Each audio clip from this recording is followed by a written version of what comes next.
Hi guys! Sa mga kaibigan ko dyan sa YouTube, ito. Wala lang. Maglalakad-lakad ako ngayon. Ipapakita ko sa inyo kung ano yung hitsura dito. Hitsura? I mean, kung ano nang makikita nyo dito. Kasi today guys, is simula na ng paglamig dito sa kinaroroonan ko. Nakatira pala ako dito sa Burlington City, Ontario, Canada. So, kasi last weekend, galing ako ng Toronto, na found out ko sa Toronto is talagang ano na, nag-yellow na, yellow-red na talaga yung mga leaves. Di ba? Dito kasi medyo na late ng konti. So ngayon, Saturday, day off ko, and meron akong pinagkakabalahan, but then mag-break muna tayo sa ating ginagawa. And lalabas ako, bibidyohan ko guys kung ano yung makikita ko sa labas. Kasi nga, sabi ko nga, ngayong araw na to ang simula ng lamig dito sa Canada. Tapos na yung summer. So nandito na tayo sa fall season guys. So start na ng pagbabago ng madahon-dahon sa labas. So guys, magbibihis muna ako kasi medyo malamig na. Pero yung bihis pa naman na tamang lang. So see you later. So yan guys, ready na ako para lumabas. Gusto ko rin pakita sa inyo guys yung aking hoodie na suot. Ito, it's Gap from Kuwait. Sorry, baliktad kasi alam mo naman yung camera natin, di ba? So, Gap yan from Kuwait. So, alam na kung sino ang So, gusto ko pasalamatan si Dudes18 #30 sa kanyang hoodie. Ayan guys, na-arbor ko yung hoodie niya nung nagkita kami. And ayun, medyo tabingi yung aking sombrero. So guys, samahan nyo ako, lalabas tayo. It's 13 degrees and umuulan. Yan ang sabi sa Google.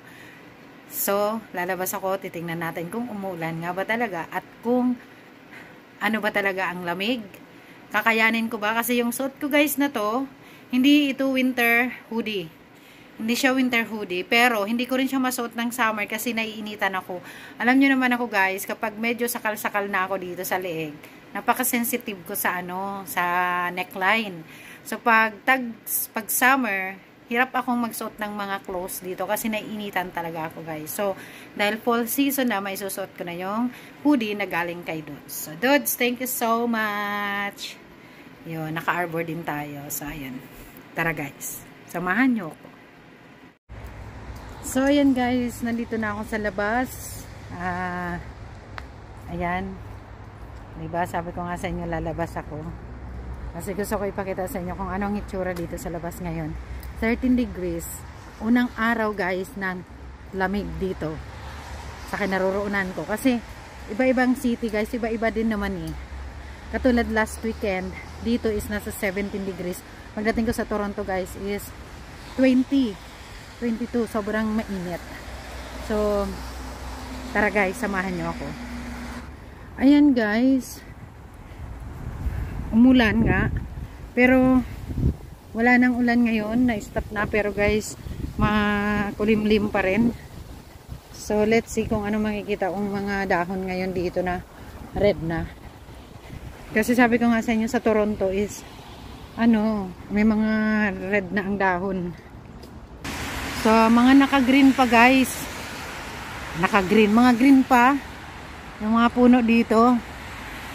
And, wala ka pang makikita ng red or yellow. Wala pa. By the way guys, yung pagbabago ng color ng mga puno dito or ng mga leaves, ng mga dahon, is hindi naman sila sabay-sabay actually. Merong nauna, merong hindi. So, ito guys, kung nakikita niya, na siya, paubos na yung dahon. So, nauna siyang naunang maubusan ng dahon guys. And, nandyan na siya sa, nandyan na siya sa ground. Ito. Diba? So, ayan na siya. Ang daming guys, acorn. Ito, ayan guys. Para siyang bunga sa Pilipinas, pero kinakain niya ng mga squirrel. So, thank you so much kay Dudes sa hoodie. So, pa siya, appropriate pa siya ngayon sa unang araw ng taglamig. So, ito nag-start na siya guys, mag-yellow. Ayun. So, mostly pa dito ng trees ay ano pa guys, hindi pa siya yellow. So, doon sa dinadaanan namin ng alaga ko yun, may mga red na doon. So, pupunta tayo doon later. Ang ganda ng view guys, oh. So, lahat pa yan ay green. So, babalik tayo guys. Mga, ano siguro guys, mga after 2 weeks. So, yan dito guys, ang nakikita sa nilalakaran ko. So, wala pa kayong makitang orange, yellow, red na dahon guys, di ba? So, after 2 weeks, babalik tayo dito. Pero yung plant na yan, yung trees na yan guys, so nauna na siyang mag-yellow ang mga dahon niya, di ba? Tatawid tayo guys. So, titingnan natin sa lakeshore kung may nag-yellow na ba doon or wala pa or something ganun. Kung green pa ba lahat, di ba? So, let's see guys. Ganda ng flowers guys, so. Ganda ng combination, oh. Orange, yellow, orange. Ang ganda.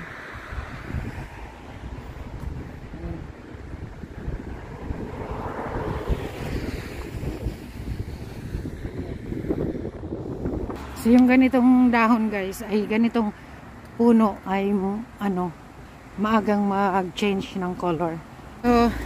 So dito guys, ayan na yung mga ano naglagan yung mga dahon. Oh, this is ano guys, tawag dito chestnut. Ito oh. Ito guys, oh. Chestnut guys. Kung hindi pa kayo nakakita ng chestnut, so ito siya. So ito yung puno niya. So siya yung naglaglagan. So guys, yan yung makikita pa dito sa lakeshore, oh. Lahat blue. Ay blue, lahat green. So guys, sira yung diet ko. Diba, hindi ko naman na-share sa inyo guys na nag-intermittent fasting ako. Yung 16 hours na diet. I mean, 16 hours na fasting. Yung kakain ako ng 6:30, 6 o'clock. Tapos ang next meal ko na is 10 o'clock in the morning. Pero kapag nag-intermittent fasting ka kasi guys, kailangan yung break mo, pang break mo is hindi matamis, walang sugar, coffee, walang ano, or kakain ka, yung 8 hours mo mula 10 o'clock ng, for example sa akin, nagsimula siya 10 o'clock ng umaga, and then ang kain ko na ulit is 6 na ng dinner. Yung dinner ko na is 6. Pero ayon sa nabasa ko naman sa Google is kailangan 1 week intermittent ka, then the next week pwedeng hindi muna, kumbaga para i-alternate mo, hindi yung lagi-lagi parang ganun. So yun nga, karugtong ito ng video, diba sabi ko lalabas ako kasi gusto kong makita mo sa labas kung anong meron ngayong first day ng taglamig. I mean fall season. So fall season, hindi pa siya winter pero malamig na. Ang reality is yes, malamig kasi mahangin sa labas. Pero kapag naglakad-lakad ka ng tuloy-tuloy is hindi. So, nag-end up ako sa Tim Hortons. So, cheat day. Tim Hortons. So, kaya ano muna. Yung IF natin, yung fasting. So, hindi ba?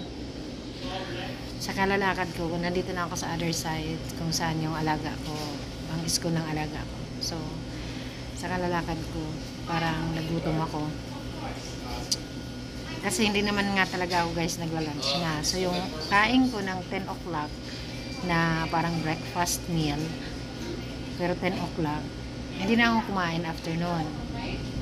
Uminom lang ako kanina uminom ako ng supplement. Parang supplement siya na Ensure. Uminom ako guys, and naglakad na ako. And water na ako ng water. So ngayon guys, ice cup. Nag-ice cup ako. So, bahala na. Skip muna ang diet ngayon. see you later guys. Kasi papakita ko pa rin sa inyo guys yung mga yung puno na nag yellow, red, orange na guys. So see you. So ayan guys, itong puno na to malapit na siyang mag-color ano ba yan? Color yellow, diba? And ito, pero ang karamihan talaga guys is green pa. So siguro mga after ano pa 2 weeks, pero yun nga, may papakita ko sa inyo na talagang every year yun talaga siyang nagiging unang nag-yellow, nag-red, nag-orange na puno. Ito guys, oh, diba nag-start na siya rin naman siya yung mga nandito. And eto, yellow, hanggang yellow lang naman na kasi siya. Yeah. Ito, yan, yung puno na yan, oh. Yellow. Hindi siya masyadong kita. Wait, kasi diba? So lahat ay green pa guys. Diba? Ang ganda ng kalangitan. Guys, kung makita nyo, hindi na ako naka-shade.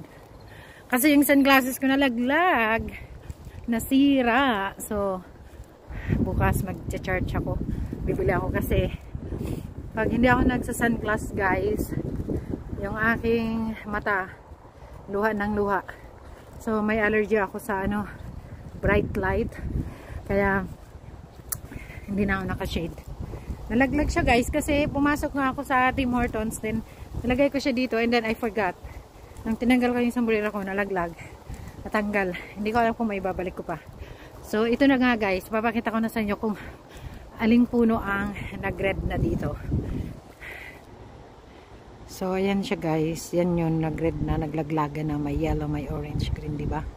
So, yan siya guys. Laging nauna yan every year. Talagang nauna siyang maglagas at mag-change ng color. Tingnan nyo guys yung bunga, oh. Ang ganda. Ito siya. Diba? Ganda. At ito guys, yan din, oh. Yan siya, nagre-red. Nauna yan mag-red eh. Yeah. Ito, nauna rin siya mag-red. Ayan, nagre-red na siya. Tapos yan. And then, babagsak na siya sa lupa. Dito pala guys ay along the street na kung saan ako nakatira. Bahay ng employer ko. Ito pala, oh. Mas earlier. Ito yung mas naunang ayan na. Tingnan nyo yung pile ng leaves. Ang dami na niya guys, di ba? Lahat na. Ayan. Ayan. So, dito guys, ayan. Kasi ito, yung puno na yan, naglagas ka agad. So, tingnan nyo. Guys, ito ay dito to sa amin. Kung saan ako nakatira guys. So, naglagas. So, naglalagas na dito. So, yan guys. So, ayan guys, tapusin ko na tong video na to. Thank you so much sa panonood. Pauwi na ako. And see you sa next vlog. Mag-vlog ulit ako kapag lahat na ng dahon dito ay nag-yellow na. Nag-yellow, nag-red, nag-orange na, diba? So, ayun, see you sa next vlog guys. Babuch! So guys, ayan, nandito na nakauwi na ako guys. And, ang masasabi ko lang, sa labas ay malamig na talaga. And, yung kamay ko, talagang malamig na siya guys. Ayan, so thank you so much sa panunood. Namiss ko kayong lahat. Shoutout sa lahat ng mga kaibigan ko dyan sa mundo ng YouTube. Shoutout kina Kuya Eli Matas, kina Celis Francisco Manalo, kina Ate Jo, kina Estefel, kina Ate Amy, Kuya Libay Stipangs, kay Justin08, sa Team Sako, Daswa PA, Togs Family. Namiss ko kayong lahat. And shoutout sa aking sisterette, kay Bicolano Official TV, yun, kay Dude, shout out. And shout out kay Grace, sa lahat, sa family ko, thank you so much. And sana tuloy-tuloy pa rin nyo ang supportahan sa aking, sa YouTube channel. Nawawala-wala ako ngayon this time. Nawawala-wala ngayon this time. May ngayon na may this time pa. Sobrang busy lang talaga ako guys. Pero, as what I've said nga before na, inaalagaan ko pa rin yung aking YouTube channel. Kasi kung hindi dahil sa ating mga naging kaibigan sa mundo ng YouTube, hindi tayo mamomonetize. So, October na, ito yung time na nag-start ako mag-vlog. October 2020. So, 3 years na, guys. Dahil nag-start ako 2020 during pandemic. Then, yun yung starting point na nakilala ko pa isa-isa yung aking mga naging kaibigan sa mundo ng YT. So, I remember October, hindi ko na maalala yung date. I think October 17, nag-start ako. Mag-vlog lang. Yung vlog lang na as in wala akong kalam-alam kung paano. Basta parang dahil idol natin si Japper Sniper, basta lang nag-vlog tayo, 'di ba?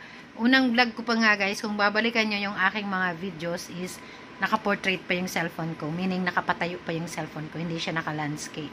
And thank you so much kay Kevin Guarino. Shout out sa iyo. Siya kasi yung nagsabi sa akin, sabi niya, "Tita, kailangan yung cellphone mo naka-landscape." Yung nakapahiga siya, hindi siya yung nakatayo.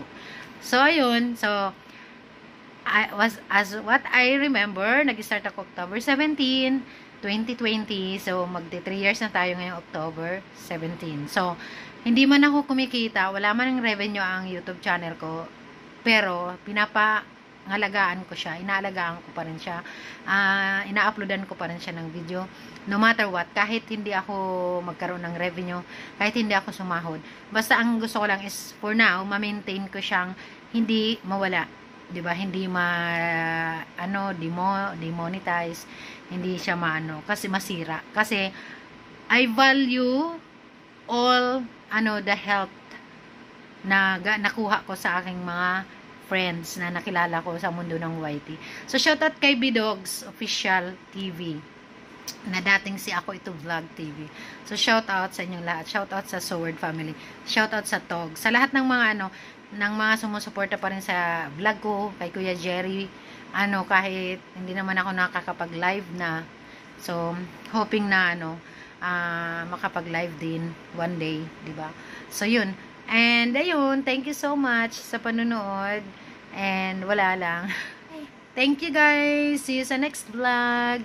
Mwah.